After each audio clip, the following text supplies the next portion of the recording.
सभी को जय मसीह। और आज हम पढ़ेंगे भजन संहिता उसके 14 अध्याय उसके 15 अध्याय को पढ़ेंगे हम। और यह 14 उसकी एक ऐसा पढ़ेंगे, मूर्ख ने अपने मन में कहा कोई परमेश्वर है ही नहीं, बिगड़ गए उन्होंने काम किए, कोई शुक्र भी नहीं। परमेश्वर ने स्वर्ग में से मनुष्य पर दृष्टि की है कि देखे कि कोई बुद्धिमान है, कोई परमेश्वर की खोजी है या नहीं। वे सब के सब भटक गए, वे सब भ्रष्ट हो गए। हालेलुया। जब हम 15 में पढ़ते वहाँ पे लिखा है कि हे परमेश्वर, तेरे तंबू में कौन रहेगा, तेरे पवित्र पर्वत पर कौन बसने पाएगा। वह जो खरे से चलता और धर्म के काम करता है और हृदय से सच बोलता। हालेलुया। तो हम छोटी सी दुआ करें। धन्यवाद प्रभु यीशु, पवित्र आत्मा पिता परमेश्वर, आप मेरे मुख पर बोले प्रभु जी। और आज का वचन हर की जीवन पिता 100 गुना फल कराए, हर की जीवन में प्रभु जी ये वचन कार्य करे और उनके जीवन को हृदय को बदले, तेरी खोज में लगे, तेरी बात करे, वचनों में बढ़े, तेरे राज्य के लिए बढ़े प्रभु जी। हरि को आत्मा सोचता हूँ अपना उत्तर प्रभु जी, पवित्र आत्मा तेरे मुख से बदल प्रभु जी। सबको आत्मा सोचता प्रार्थना दुआ यीशु तेरे मीठे बदनाम समझते हैं, आमेन।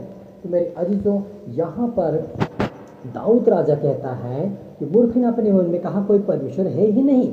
और आज हम देखते हैं बहुत सारे ऐसे लोग हैं जो कहते कोई परमेश्वर नहीं है, हम ही सब कुछ है। लेकिन जो परमेश्वर, और वो लिखा कि सब बिगड़ गए हैं और घिनौनी वस्तु पे अपने मन लगाया है। आज हम संसार में देखते हैं कि उनकी आत्मिक आंखें अंधे हो चुकी, इसलिए उनको कोई दिखाई नहीं देता, इसलिए कहते वो परमेश्वर नहीं है। और वे इसीलिए वो संसार के वस्तु के पर मन लगाते हैं और वे परमेश्वर की खोज नहीं करते। लेकिन मेरे अजीजों, परमेश्वर यहोवा की आंखें धर्मी और पापी दोनों के ऊपर लगी रहती है, इसलिए कहता है कि परमेश्वर की देखता है और कहते हैं कोई बुद्धिमान नहीं, कोई मुझे खोजने वाला नहीं है।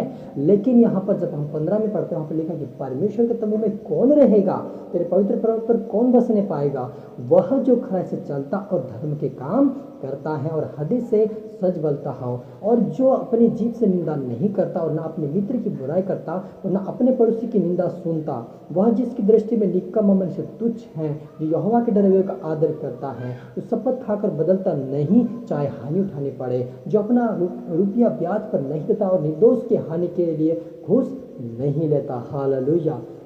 तो मेरे अजीजों, यहाँ पर लिखा कि परमेश्वर, दाऊद ने कहा, दाऊद कहता परमेश्वर की कौन तेरे तंबू में बसने पाएगा, वही जो खराई से चलता है, जो परमेश्वर को अपने सच्चे हृदय से पुकारता है, जो किसी की निंदा नहीं करता, किसी की बुराई नहीं करता, मित्र की बुराई नहीं करता, पड़ोसी की निंदा नहीं सुनता। और वो क्या करता, परमेश्वर की खोज में लगा रहता है, उसके वचन को पढ़ता है, उसकी प्रार्थना करता है, उसकी आराधना करता है, उसकी उपासना करता है। इस प्रकार से वह आज्ञाकारी बनकर चलता है, वही परमेश्वर के राज्य में प्रवेश करने पाएगा। और आगे लिखा है कि जो शपथ खाकर बदलता नहीं चाहे हानि उठानी पड़े, जो रुपया ब्याज पर नहीं देता। हालेलुया। जो कोई ऐसे चल जाता वह कभी ना डगमगाएगा।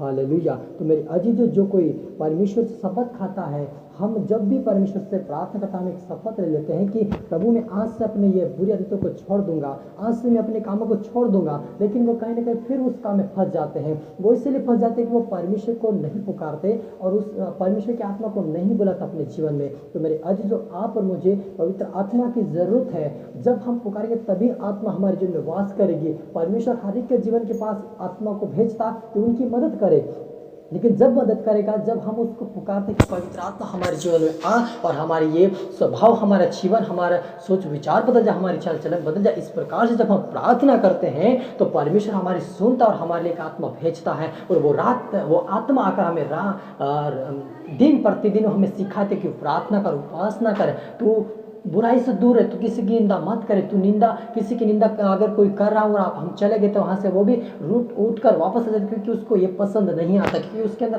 परमेश्वर की आत्मा है। और आत्मा क्या करते हैं, हमें सिखाती और समझाती है, हमें आज्ञाकारी बनाती है। तो मेरे आज जो आज आप प्रार्थना करें, आप दुआ करें कि प्रभु आपका आत्मा दे, आप इस प्रकार से चले। और ऐसी चाल जो चलता कभी डगमगाता नहीं है, कभी भी वो गिरता नहीं, कभी भी वो परमेश्वर दूर नहीं होता, लेकिन वो आगे आगे बढ़ता, क्योंकि उसके साथ पवित्र आत्मा परमेश्वर पिता होता है। तो आइए हम प्रार्थना करें।